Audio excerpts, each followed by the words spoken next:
Avui és dilluns 23 d'abril. Sumari. Comencem.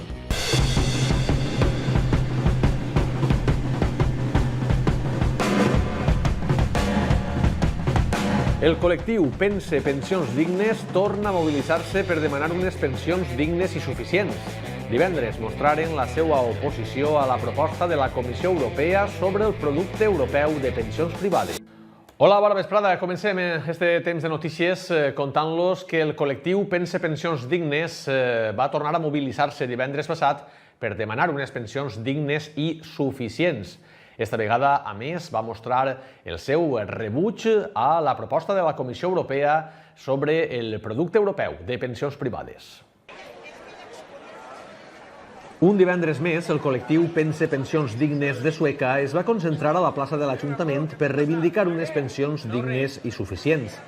La portaveu del col·lectiu, Pilar Medrano, va manifestar als assistents que han presentat una instància a l'Ajuntament sol·licitant als grups polítics municipals que aproven una moció de censura en contra de la proposta de la Comissió Europea sobre el producte europeu de pensions privades, que es coneix com a PEPP.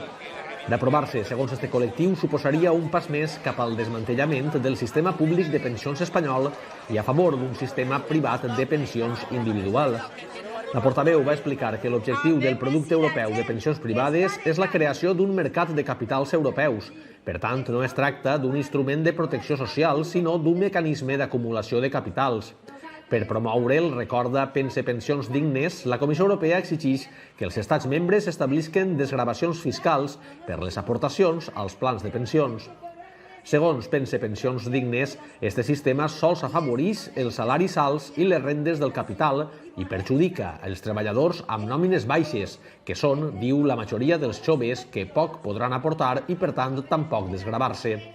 Per finalitzar, Pilar Medrano va animar a continuar la lluita, ja que, segons digué, el futur dels nostres descendents està amenaçat.